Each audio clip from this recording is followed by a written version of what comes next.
Well, it is the time of year when we pause to remember those who sacrificed for our freedoms. We wear our poppies, of course, and we recount the stories. In 1915, a soldier wrote in his diary about the carnage, a never-ending stream all day and all night for 7 days, more than 5,000 wounded, lost limbs, bones shattered, gaping wounds. It was, he said, like living in the seventh hell of the damned. Today on No Nonsense, the story of our fighting soldiers and the men and women who tried to save them and put them back together again. The horrific irony of medicine and war. Public historian author Tim Cook, in his latest of 12 books on the history of Canadians at war, is entitled Life Savers and Body Snatchers, Medical Care and the Struggle for Survival in the Great War. Tim, it's great to see you. How are you? I'm good, Senator. Thanks for having me on your podcast again. It's like an annual date, I think. It is an annual date. We're going to do this because you just keep writing books endlessly. And this one is amazing. Lifesavers and Body Snatchers. So you're talking about the medical people who were there, most of whom were civilian, right? That's right. Yeah, it's a book that, well, I started it at the beginning of COVID. You know, 2 years ago, 2.5 years ago, we were all struggling, trying to make sense of this pandemic, the horror shows we were seeing around the world. And I began to think about that pandemic 100 years ago in 1918 and 1919 that killed 50 million worldwide and 55,000 Canadians. And I began to reflect on that. I'm like, why didn't we know more about that? Why didn't we talk more about that?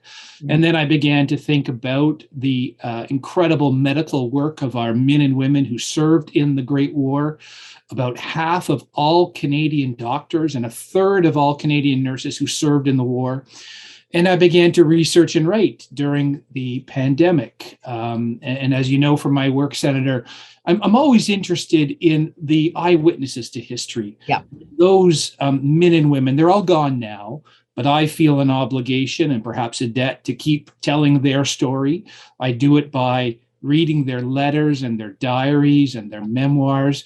And this is a book which can be tough to read at times. I mean, as you started there, I was saying to Tim just before we started this discussion, our conversation, that I couldn't put it down, but I had to from time to time, just because, and it's not that it's gory, which of course it is. We're talking about World War I. The conditions were horrific, to say the least, but it was so painful. It was painful to imagine what they were trying to do. I mean, on the one hand, it's science trying to figure out how to kill the most number of people that you possibly can at once. And on the other hand, it's science trying to invent itself to save them, because those were very early days. They were, and you've captured it nicely there, the contradiction, and it comes back to the title of the book, Lifesavers and Body Snatchers, which we can get into. But the lifesavers part, I've written a lot of books on the Great War, as you know, but I was really surprised to find that about 90% of those wounded soldiers who made it to a doctor survived.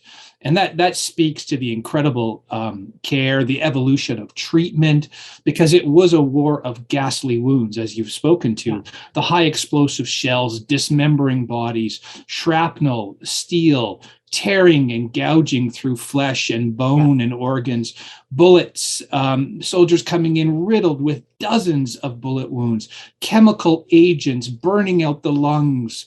And yet, in that contradiction, these Canadian doctors and nurses who left their practices, who left Canada to serve overseas in uniform with the Canadian Army Medical Corps, were desperately trying to save their lives. And that tension, I think, the desire to save lives and to ease the pain, but also to ensure that they could go back then into the firing line and keep fighting.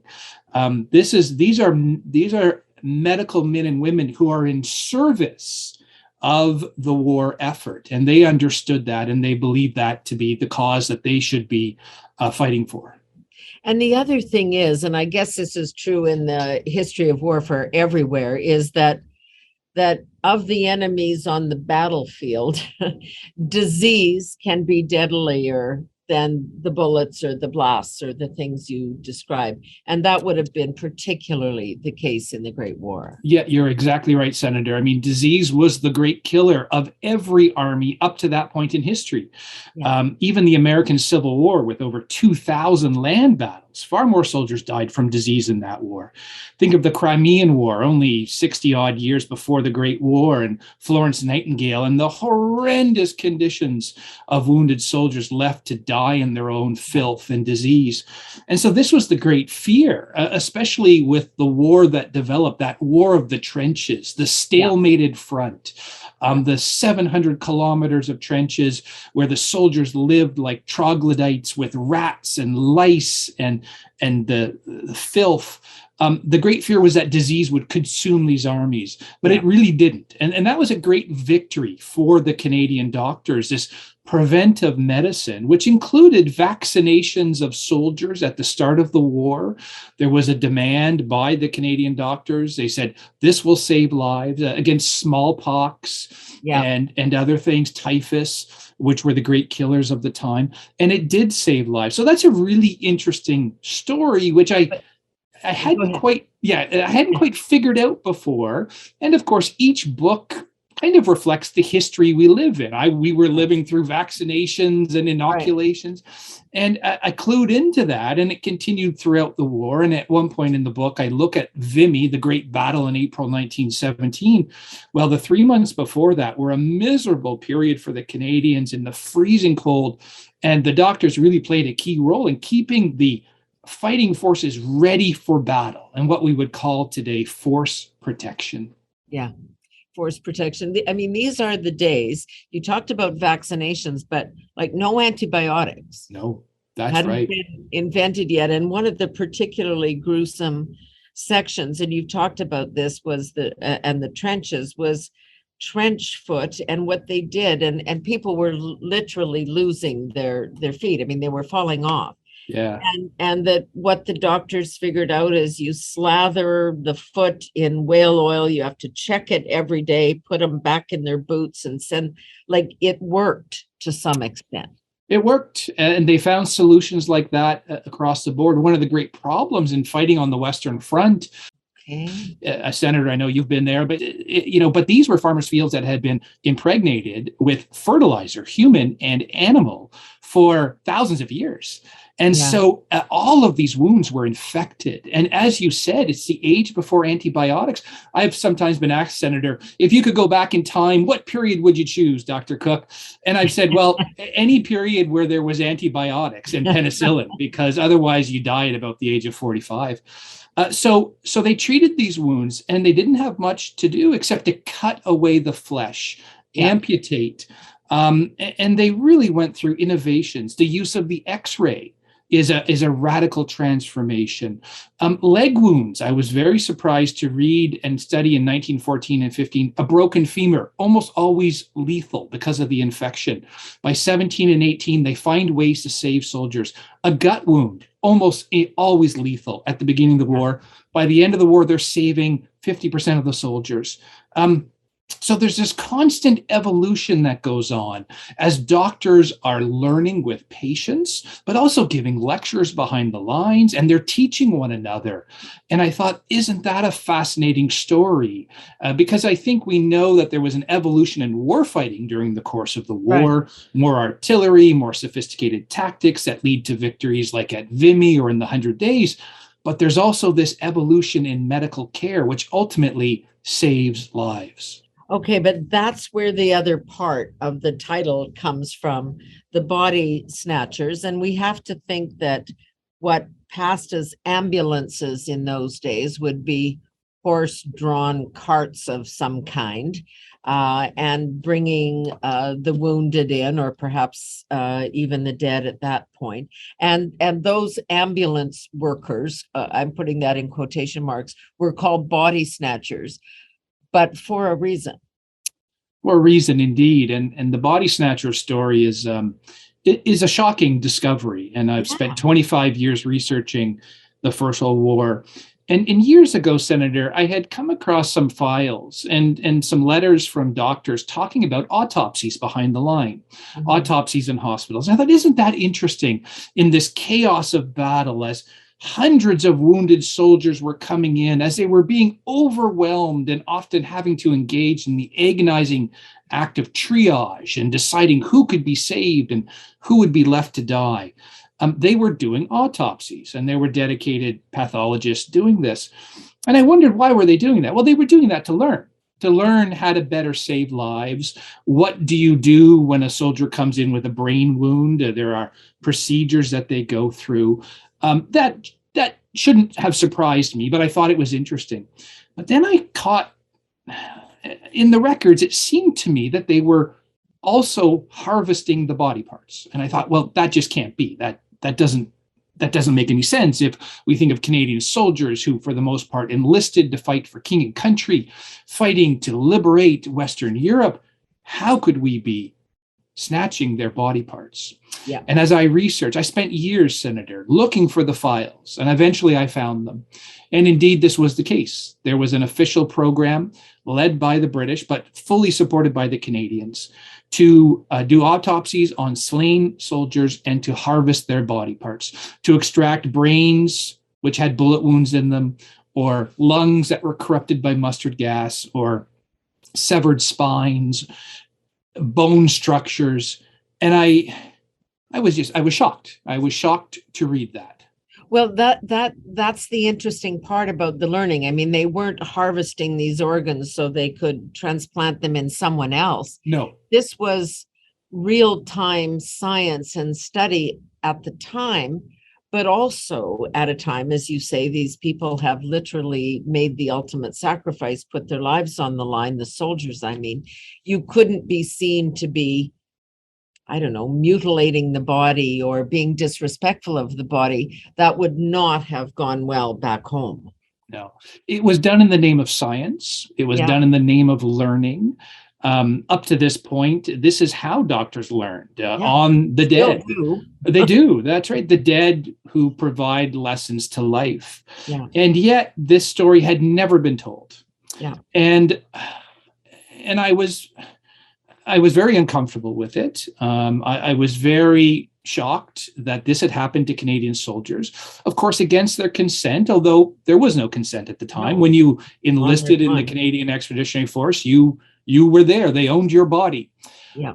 And so as a historian, I struggled with this. How do you make sense of this? And in history today, we have a lot of activist historians who jump straight to outrage about any topic. Yeah. And I didn't want to do that. I wanted to understand it in the context of the time. And it is, I think I try to portray it in the context of learning, of hopefully that this slain soldier will help me, a doctor, better save these other soldiers.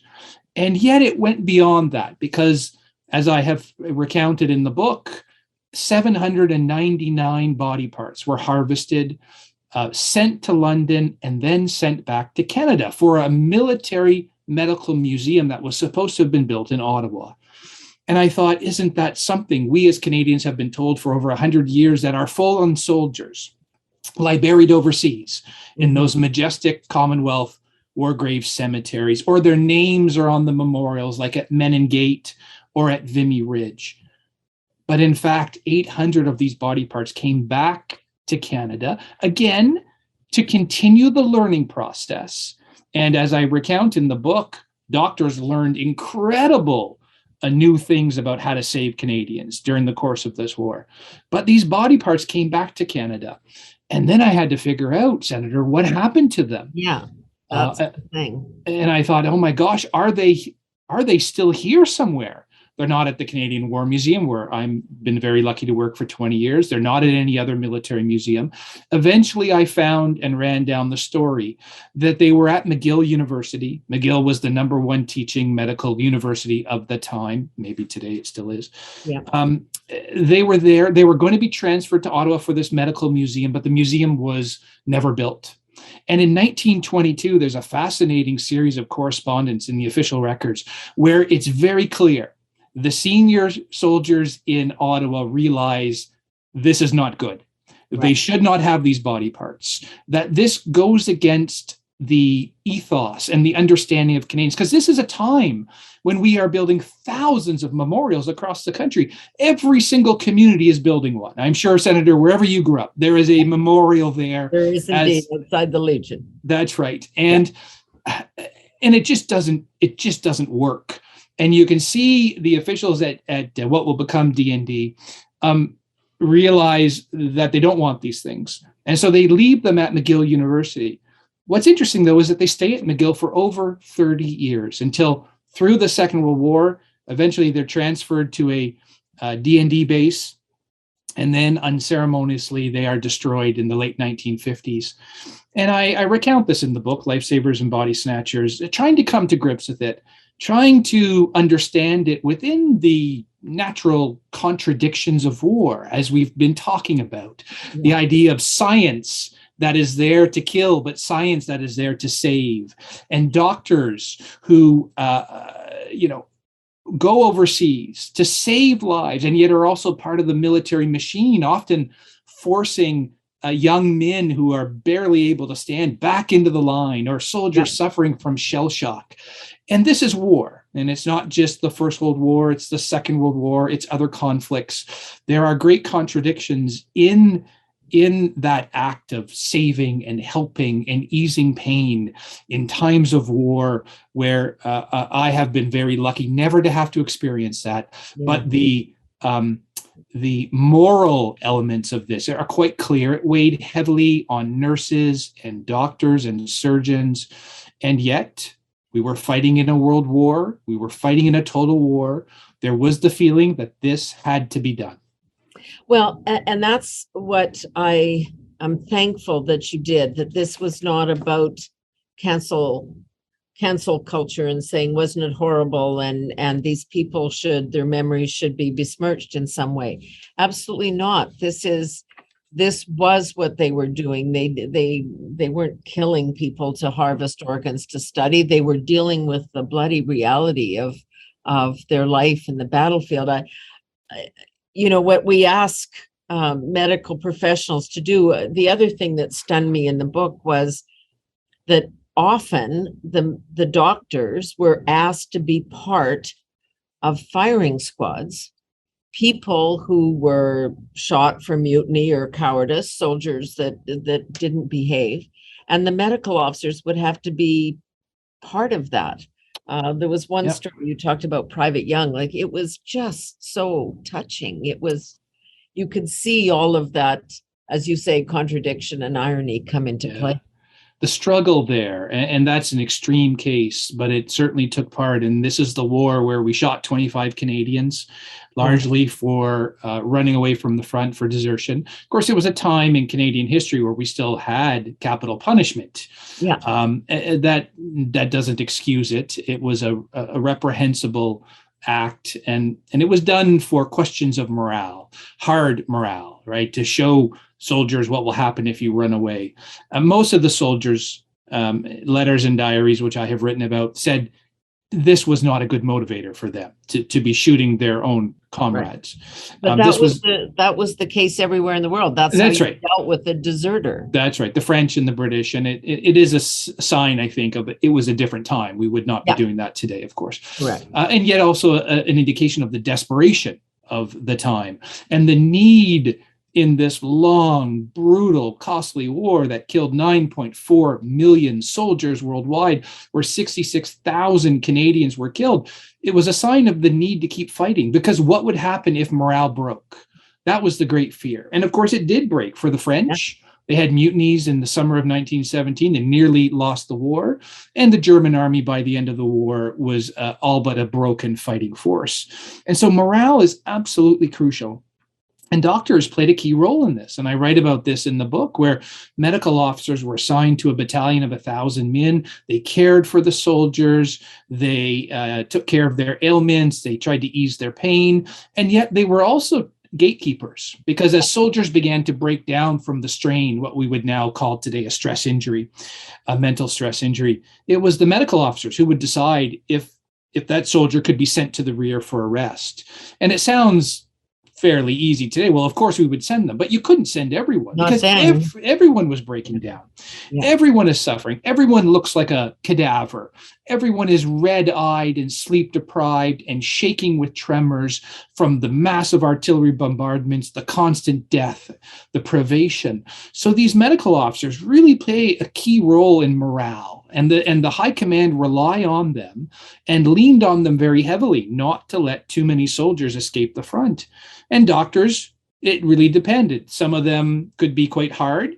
Others were very generous and understood that it was better to send a soldier to the rear for 3 weeks to recover as opposed to having him break down. But this too was a bit of as the soldiers called it, a Dr. Jekyll and Hyde situation. Doctors who on one hand were saving their lives and who the soldiers really looked up to.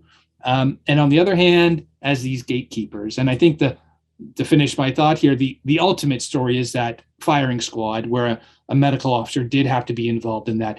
And there are a few accounts from medical officers that I write in the book, and they found it a very difficult and distasteful task to be a part of. Yes, sending somebody back because there was no choice, or, we didn't know then what we know now about PTSD and stress injury and all of that. I mean, this was shell shock. They had anxiety. Their nerves were as you say, of course, but they couldn't give everybody the chance to recover. They just had to say, back out. You need to fight it out. And but taking a life is another thing, and that's taking a life is another thing. That Yeah, would be difficult. The desperation of shell shock, I think, is really interesting. And this is a war that not only destroyed bodies but minds.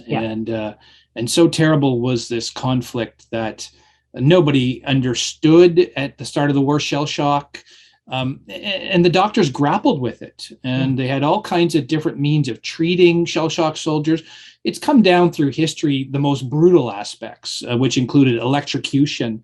But in fact, as my research has shown, more often they were engaged in Freudian, talking out through therapy, what we would see today. Soldiers who were pulled from the line, who were in almost resort areas to recover their strength and stamina. The doctors were quite humane. They understood that in some cases these were broken men and that they needed to be treated as such. And yet there was the pressure to return them to the front. And often these soldiers who were recovering were sent back into the firing line, not fully recovered. And it seems pretty clear that they collapsed again. And so this is a part of this terrible war. But it speaks also to the lessons of war. I mean, these half of all Canadian doctors returned to Canada, and they brought with them a new understanding of mental wounds, of public health. It's in 1919 where we create the Department of Public Health. I mean, we never had one before that. There's a great emphasis on maternal care that emerges from the war. The 66,000 Canadians who died, as new babies are born, there's an understanding that we need to do a better job to help mothers and children survive because many died in that first year. The use of the X-ray helps people with tuberculosis. Blood transfusions, which are pioneered during the war, of which Canadians were among the forefront, they are brought back and help cancer or burn victims. The list goes on. And I argue in the book that never was there a point, and never has there been a point in Canadian history, where doctors have learned so much in such a short period and then brought it back for the betterment of Canadians. This is where your own personal story intersects with the history that you capture. Back in 2012, you were diagnosed with cancer. You went through 2 years of chemotherapy, radiation, stem cell transplants, and you were conducting some of your research, I think, at that time. But talking to today's doctors about what we did learn back there, dealing with the horrors of mustard gas kind of led to improvements in chemotherapy. But even today's doctors would engage with you. Yeah, it was a fascinating period. It was a terrifying period. Yes, I was a young man. I was 40 years old, diagnosed with cancer. But I was amazed passing through the medical system at how generous these doctors and nurses were. And really, I didn't know what to expect. I watched Dr. House, on television, gruff and mean. I thought, oh, they're all going to be like that. They weren't. They wanted to talk and share stories. And when they found out I was a historian, they had their own medical history. And I was amazed. I had 6 oncologists who were part of a team, and 3 of them were avid readers of military history. And I remember asking one of them, that seems to be above the odds for the general public. And of course, these are very well-educated people. Yeah. But they had said there are great lessons to be learned. One doctor said this: in times of terrible strife and crisis, like a war. And then often, I think, what doctors face and nurses, times of strife and crisis that I luckily have never had to experience, at least as a caregiver. But to be a patient in the care system opened my eyes. And at the time, I remember thinking, oh, wouldn't it be nice to write a book on war and medicine? And if I'm still alive in 10 years, I'll give it as a gift, right? And I survived, and I made it through, and I wrote other books, my 3-volume history on the Second World War, and we've talked about that, Senator, and my book on Vimy and the secret history of soldiers and other books. But it was the impetus of COVID that I should turn back to that. And then sadly, I was diagnosed with cancer again just a few months ago, and have again passed through the medical system, again with tremendous care, despite the challenges I think that our medical system is facing. Yeah. And it's been nice to have this book to distribute to a few of the doctors and oncologists who have been caring for me. And going through the healthcare system again now as you are, and our hearts are with you. You're doing well. So we keep fingers crossed, but doing that through the pandemic would have been extremely hard. Lots of people were separated from the medical system. They couldn't go in. They didn't dare go in. They were fearful to go and get the treatment they needed. So in a sense, because you'd been there before, you knew you had to go again. I did. And one of the things that struck me in writing the book, which is firmly about the past, and yet I think it resonates and echoes in the present, were those early days of COVID when so many people were dying in isolation and alone, their family members unable to be with them and to bear witness to their final moments, and how agonizing that was. I had friends who lost parents and grandparents. I'm sure you did, Senator, and not being able to be there with a loved one. And I reflected on those soldiers in the Great War, far from their mothers and fathers and wives and children and siblings, dying alone. And some of the most powerful letters in the book come from nurses who were with those dying soldiers, holding their hands as they slipped from this earth, whispering about their mothers. Really agonizing stuff. And this is war. This is battle. This is combat. And yet one could not help but write and research during this time, as I was, and reflect upon the world we were living through. Yeah. And just what does a medical system and those who are form it, how do they deal with tremendous stress and strain? The triage of the Great War, where 5,000 wounded soldiers would pour over a field ambulance, where the doctors were saying, we can't save everyone. And the most grievously wounded, we will put them aside, give them some morphine, and let them die quietly. Those are agonizing choices. And yet we came very close to those choices in the pandemic. And I think history always reflects the time in which it is written. And certainly this book is, as I say, a product of the Great War, and yet one that can't help but be influenced by my own work during the last 2 years. Well, because, when we were talking about the doctors at the time of the Great War, I mean, they were asked to, especially with the body snatchers and the research they were trying to do, they were crossing all the boundaries, like the social norms, the decent treatment of the dead. It was all quite unpalatable. But we saw that too, as you said, in the pandemic, where systems were overwhelmed and they didn't have places to put bodies, less so in this country, but it did happen here too. Yeah. And it seems we just have to keep learning the lessons until we get it right. Yeah, I think you're right, and there are lessons to be learned from the Great War. I think from the personal and the emotional to the evolutions in care and how a tremendous crisis, if we think of the war or the pandemic Right. that followed it, and how that led to reforms in public health, which I think is a fascinating story and one that doesn't always get included in military history. But Right. wars always create unintended consequences. Yeah. We did, when we start war, when we go to war, there's a reason for that, but we never know how it's going to turn out. And if we think of the Second World War, think about how Canada was utterly transformed, industrialized, urbanized, become a more North American nation, a country with a social security net, the baby bonus, 1 million veterans who build up this country, many who are sent to university on the federal government programs. Those are massive transformations, the baby booms that emerges from that. I mean, we are fundamentally changed by the two world wars, and to a lesser extent, I would say the smaller wars, South Africa, Korea, the Cold War. Think of Afghanistan, which we have passed through, and the legacy, both for good and for ill there, and how we must continue to live with Afghanistan, both the way that war ended, but also our Canadian veterans who have come back and done so much for this country, carrying out our national aims and goals, and yet they are owed a debt.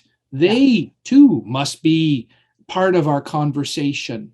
And many go on to great things and have tremendous success, while others have been suffering, as we know. And I think, sorry, go ahead. I just think on Remembrance Day, as we are moving towards that and reflecting about what that day means, a day of gratitude, a day to bear witness to the past. Many of us will think about grandfathers and grandmothers who served. We will think of loved ones who never came back and whom we now only know through a black and white photograph or a postcard. We need to also think of the living. We need to think of the veterans who are still with us, the veterans from the Great War, Second World War, who are over 100 years old, but also veterans from Afghanistan who can be as young as 35 or 40, and everybody in between. No, and then we've witnessed this year with, you talk about the commitment we should have and don't always to our veterans. There's always problems in terms of how we deal with their needs when they return. But then this year, watching us walk away from our commitment to the Afghans, to whom we promised help and cover and a safe place, and then we did not deliver on that. We did not. And box is filled still today with letters from people that we left behind. It's agonizing, I think, and it's particularly agonizing as I have talked to many veterans of the war, even members who continue to serve in the Canadian Forces, who served there, who fought, who were involved in a war to protect Afghanistan people, to help women and girls have a proper education, to build up that war-ravaged country. And the way it ended leaves a bitter taste in everyone's mouth. And I think it'll be interesting going forward as a historian of battle and campaigns, as a historian of warfighting, of veterans, but I'm also a historian of remembrance and commemoration, as we've talked about on your program in the past. I wonder how we'll think about Afghanistan in 5 or 10 years. I wonder how we will talk about it and commemorate it.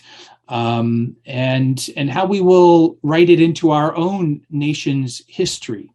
It remains very much an unsettled event, even though it, ended technically for Canada in 2014, or perhaps with the failure of the Allied nations only 2 years ago. Yep. And it comes back to your intent to write these stories and not and keep them in the context of the times. I hope we don't deny the history of both the good and the bad, and dismiss it because we didn't like the outcome, or because the behavior then doesn't meet today's standards, and say, oh, that was a bad decision. Maybe we shouldn't have gone in the first place, but we did. Yeah. And we took men and women with us, and their lives and our country has been shaped by it. And we need to own that, not deny its existence. Yeah, I agree. And I've often come back to this idea on Remembrance Week and Remembrance Day, but probably should extend throughout the year, as you and I have often said, of what is the debt? And what is the debt? At a basic level, there is a debt of remembrance. We should not let this history slip away. It's our history. Yeah. And if we don't tell it, no one else will. The British and the French and the Americans are not going to tell Canada's story. That's up to us. The debt also extends, I think, to telling the truth and exploring the complexities of the past. It's not all good or bad. It's mostly gray. And how we make sense of that, to be fair to historical actors and what people thought at the time and what motivated them and what they could have known, as opposed to us with the gift of hindsight and in knowing how things turned out. Yeah. That isn't the case in any war or any conflict or any crisis. And the debt extends to other aspects. Each war is different, but if one was to think of the Second World War, surely some significant consideration from the Canadian state and the Canadian people to members of the Canadian Forces, veterans and their families, ongoing physical treatment, medical treatment for physical wounds and mental wounds. As you have mentioned, Afghanistan citizens who are in great peril, who need help, those who helped us, as in translators and other supporters, to just people who are in a desperate situation. And the list goes on. And it's different for every war. It's different for the Korean War. It's different for the Second World War. It's different for the Great War. And yet, all of these things, and we can keep going on, give us a sense that we are a country that is very proud and should be proud of our many ways that we promote peace around the world. A rules-based economy, our fighting forces, our diplomats, our politicians, they work hard. And yet we're also a country that sometimes likes to think of itself as a nation of peacekeepers and as the peaceable kingdom, as it used to be called. And that's fine. We are a force for good. And yet we're also a country that has been shaped by war. Yeah, we can't forget that part of us, and the flags they fought under, and the rules that were in place for them, which are of course different now. Like as you have said today, lucky us. Yeah. In many respects of not having to go through that, but that reality is there. But you've touched on something very important. It's about remembrance. It's totally about remembrance, but it's about the truth. Yeah. And understanding what went on. That these stories are important. Many of our age and even younger, I've got to say, because of Netflix, they think about medicine and war as MASH, the TV series. Like it was kind of, gruesome, but they didn't show you that part. Right. They just showed you the funny guys, and they made martinis in a tent, and they worked 22 hours a day. And they did have to make those decisions, which is give that one some morphine and we'll work on this one. But that's kind of the only hint we've got of what you write about in this book. We seem to have forgotten this medical aspect to war, for the Second World War as well, in Korea and peacekeeping in Afghanistan. Of course, maybe the most famous doctor of the Great War in Canada was John McCrae. Yep. John McCrae from Guelph, Ontario, trained as a doctor and as a physician in Montreal, who enlists during the war, who very much saw himself as a soldier and as a soldier physician caring for his fellow Canadians, who saved countless lives, but of course, who we remember largely today through the poem In Flanders Fields, which continues to resonate and be memorized by young people and to provide a glimpse into the past. And he wrote that poem in 1915 on the bloody fields of Flanders, in Flanders Fields, which is at Ypres, where the Germans unleashed poison gas for the first time in the history of warfare. And he served throughout the war. He suffered from shell shock. He suffered physical health problems, but he continued to aid his fellow Canadians. And he died during the war. He died of disease in January of 1918, but that poem has lived on. And I always think In Flanders Fields is a fascinating poem. I think it's the only poem I memorized and can still, say back to you. But very much it was a martial poem. It was a fighting poem. To you from failing hands we throw, the torch be yours to hold it high. If ye break faith with us who die. It's about keeping up the fight against the Germans. But after the war, it changes and it becomes a poem of memory and commemoration. And that torch is about remembrance. And do not forget the dead, of which John McCrae was one of them. And I think that's the magic and the genius of McCrae's poem. And I talk about that in the book. Yep. But also that one of the last lectures John McCrae gave to his fellow doctors, and I'm paraphrasing here, where he said, if I could go back and do only one other thing, and at this point he was a very famous Canadian, it would be to basically tell all Canadians to be vaccinated against the diseases of the day. And he saw that as his role as a public health doctor. And of course, these times would be really grim, where people, 1/4 of Canadian babies died before the age of 1. I mean, it's really awful for us to think about. But that too is a legacy of the war, the doctor's legacy, and I think one nicely maybe to end on, and as we reflect on Remembrance Day. I just drove past his house on the weekend. Yes. In Guelph, and there's a school right across the street named for him, but his family home there.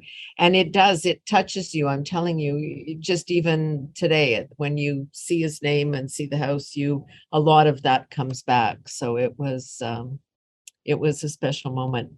Tim, it's always great to talk to you. Just keep writing these amazing books. Just keep telling us stories that we need to know and we need to remember, and keep telling us the truth, as difficult as it is to sometimes read. But, the other thing about this book is even the photographs that you've captured in there. Really, we're so used to video and everything today. We want the action. The photos are powerful. They really, really are. They are. And thank you, Senator. I often think about those photographs. They're so powerful. And of course, I work in a museum, so I think very visually too. And it certainly helps. And I think it helps everyone, from young people to older people who know about the war. It's always mattered to me to have those photographs in there because of many things. But one, it brings these young soldiers alive. They're all gone now. They've all passed away. But to see their young faces, to me, it has always reminded me that they are us. They were young. They had hopes and dreams. They desperately wanted to come home to their loved ones. And many did to help build up this country, but not all. Too many lie buried overseas. And that is a part of why I continue to write. So thank you so very much. Yeah. And the pictures of the doctors and the nurses too. Tim Cook, our heart is with you. You keep going through this battle with cancer. I know you will, because obviously you're a warrior yourself. So thank you. Yeah, I know. Thank you. I know you'll come through it. Tim Cook, Lifesavers and Body Snatchers. And it's a powerful story and well worth a read. So that is it for this Remembrance edition of No Nonsense. And Tim, always in your debt for sharing what's inside that brain of yours. Really appreciate it. Thank you so much. We'll talk soon. Bye-bye now.